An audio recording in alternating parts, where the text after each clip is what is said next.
हम लोग देखेंगे कि मास्टर पेजेस अपन किस तरीके से बनाते हैं ASP.NET के अंदर। मास्टर पेजेस होते क्या हैं, जिस तरीके से आप पावर पॉइंट के अंदर स्लाइड्स बनाते हो, उसके अंदर एक मास्टर स्लाइड होती है जिसमें आप हेडर वगैरह फुटर वगैरह डिफाइन कर देते हो और फिर आप उसके अंदर नई नई स्लाइड्स को ऐड करते जाते हो। तो इससे बेनिफिट क्या होता है कि जो हेडर फुटर है आपको रीडिज़ाइन नहीं करना पड़ता हर स्लाइड के लिए, ठीक है ना। तो इसी तरीके से क्या होता है कि जैसे आप काफ़ी सारी वेबसाइट्स देखते हो जिसके अंदर हेडर फुटर तो सेम रहता है, सिर्फ बीच का कंटेंट पार्ट चेंज होता है, ठीक है। तो आपको अगर एक मास्टर स्लाइड बनानी है या फिर बोलें कि एक मास्टर पेज बनाना है जिसके अंदर डिज़ाइन आपकी फिक्स हो, ठीक है, तो उसके लिए आप मास्टर पेजेस का यूज़ कर सकते हैं। तो अपन कैसे बनाते हैं, सबसे पहले अपन एक नया प्रोजेक्ट क्रिएट कर लेते हैं। न्यू वेबसाइट मैंने यहाँ सेलेक्ट किया, तो मास्टर पेज का डेमो अपन देखने जा रहे हैं यहाँ पर। तो एम्प्टी वेबसाइट को मैं एक बार सेलेक्ट कर रहा हूँ और एम्प्टी वेबसाइट को सेलेक्ट करने के बाद अपन प्रोजेक्ट का कोई भी सही सा नेम दे देते हैं, जैसे मैं यहाँ देता हूँ मास्टर पेज, ठीक है, और ओके कर दिया। ये नया प्रोजेक्ट क्रिएट हो गया। नए प्रोजेक्ट के क्रिएट होने के बाद अब आप क्या करेंगे, सबसे पहले ऐड में जाके ऐड न्यू आइटम सेलेक्ट करोगे। ऐड न्यू आइटम सेलेक्ट करने के बाद आपको यहाँ एक टेम्पलेट मिलता है जिसे अपन बोलते हैं मास्टर पेज। तो ये मास्टर पेज आ रहा है, जिस लैंग्वेज में आप बनाना चाहते हो मास्टर पेज, C# में बनाना चाह रहा हूँ मैं, तो ये मास्टर पेज विजुअल C# को सेलेक्ट किया। साथ के साथ जो भी आप मास्टर पेज का नेम देना चाहते हैं, मैं यहाँ देता हूँ home.master, ठीक है, और इसे आप ऐड करा दें। ऐड बटन के ऊपर क्लिक करें तो आपकी साइट के अंदर एक मास्टर पेज ऐड हो जाएगा, home.master, ठीक है। इस मास्टर पेज के अंदर दो चीज़ें होती हैं, एक तो कंटेंट प्लेस होल्डर होता है जो ID जिसका हेड होता है, और एक कंटेंट प्लेस होल्डर होता है जिसका ID कंटेंट प्लेस होल्डर 1 है। कंटेंट प्लेस होल्डर 1 के अंदर आपके पेजेस ऐड होते हैं, ठीक है ना। इस कंट्रोल के अंदर आप पेजेस को ऐड करोगे तो आपको सबसे पहले करना क्या होगा कि हेडर फुटर वगैरह सब कुछ डिज़ाइन करना है, ठीक है। और उसे डिज़ाइन करने के बाद आप उसके अंदर कंटेंट प्लेस होल्डर प्लेस करेंगे। ये एक मैंडेटरी है प्लेस करना। एक मास्टर पेज के अंदर multiple content place holder control हो सकते हैं, लेकिन अपन सिंप्लिसिटी के लिए एक ही कंटेंट प्लेस होल्डर का यूज़ करने जा रहे हैं, ठीक है। तो एक बार मैं इसे यहाँ से डिलीट कर देता हूँ क्योंकि मुझे डिज़ाइनिंग में थोड़ी प्रॉब्लम आएगी।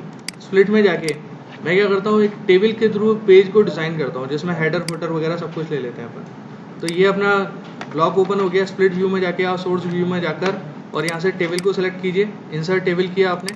जैसे मैं चाहता हूँ कि 3 रो और 1 कॉलम की आपकी टेबल क्रिएट हो जाए, ठीक है, या फिर 2 कॉलम की एक टेबल क्रिएट हो जाए। आपने ओके किया तो आपकी टेबल क्रिएट होगी, ठीक है। इस टेबल के अंदर आप हाइट वगैरह भी सेट कर सकते हैं, जो हाइट चाहते हो। विड्थ तो ये 100% बाई डिफॉल्ट दे ही रहा है। हाइट में मैंने जैसे यहाँ कर दिया कि इसकी हाइट होनी चाहिए 600 px, ये मैंने हाइट दे दी, तो ये बड़ी हो गई टेबल, ठीक है। और थोड़ा सा इसे क्लियर दिखाने के लिए आप इसका बॉर्डर भी सेट कर सकते हैं। तो टेबल के अंदर एक प्रॉपर्टी होती है जिसमें आप बॉर्डर को सेट कर सकते हो। जैसे मैंने दे दिया बॉर्डर इक्वल टू 1, 0 और 1 वैल्यू दे सकते हैं, तो ये 1 में आपको बॉर्डर दिखाई दे रहा है। तो जैसे आप चाहते हो कि ऊपर वाला जो सेक्शन है ये हेडर के लिए हो, तो हेडर तो आपका 2 सेक्शंस में डिवाइड तो होगा नहीं, तो आप इसके लिए क्या कर सकते हैं, इन दोनों सेक्शंस को सेलेक्ट कीजिए, राइट क्लिक कीजिए। राइट क्लिक करने के बाद मॉडिफाई पे जाइए, मर्ज सेल को यूज़ में ले लीजिए। तो ये दोनों को मिला के एक सेल क्रिएट हो जाता है, यानी कि एक TD बन जाएगा एक TR के अंदर, जिसके अंदर कॉल स्पान 2 होगा, ठीक है। ये आपका हेडर डिज़ाइन हो गया। अब इस हेडर के अंदर जैसे आप थोड़ा सा कलर वगैरह भी चेंज कर सकते हैं, तो TD की प्रॉपर्टीज़ में जाकर और यहाँ जाकर आप बैकग्राउंड कलर चेंज कर सकते हैं स्टाइल में जाकर, ठीक है। ये स्टाइल आपने सेट की, बैकग्राउंड कलर में कोई भी कलर सेलेक्ट कर लिया। फॉर एग्जांपल मैं ये थोड़ा सा ब्लू कलर सेलेक्ट कर लेता हूँ, स्काई ब्लू कलर, और ये मेरा हेडर डिज़ाइन हो गया। इसकी हाइट कितनी रहनी चाहिए वो आप हाइट भी डिफाइन कर सकते हो। यहाँ पर स्टाइल में गए, स्टाइल में जाके पोजीशन में जाते हो आप, यहाँ विड्थ आ रहा है, विड्थ में तो आप 100% कर दें, 100% यूनिट है, ठीक है, कंप्लीट विड्थ को ऑक्यूपाई करेगा। और 100 px कर दिया जो हाइट हो गई, ये आपने यहाँ सेट कर दिया। ये आपका हेडर बन गया। हेडर बनने के बाद ये आप चाहते हैं कि जो लेफ्ट हैंड साइड पे आ रहा है ये आपका नेविगेशन बार हो, यानी कि नेविगेशन लिंक आपके यहाँ आ जाएँ साइड के। तो एक चीज़ आपको ये करनी पड़ेगी, नेविगेशन लिंक इतने बड़े ब्लॉक में तो आएंगे नहीं, तो आप क्या करेंगे, ये दो TD की विड्थ डिफाइन कर दें, इसे 20% दे दें, इसे 80% दे दें, तो इसका साइज बढ़ जाएगा, ठीक है। तो आप इसे सेलेक्ट करके यहाँ वापस से स्टाइल में जाइए, यहाँ पोजीशन में जाइए। पोजीशन में जाके आपने यहाँ दे दिया कि 20% एरिया को ऑक्यूपाई करे, ये आपने 20% दे दिया।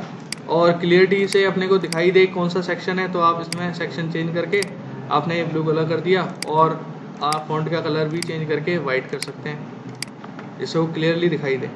ये ऑरेंज कलर करके आपने यहाँ डिफाइन कर दिया। अब आप क्या है नेविगेशन लिंक लेके आओगे जिससे आप अपन नेविगेट करेंगे। तो मैं क्या करता हूँ यहाँ कुछ लिंक बटन ले लेता हूँ।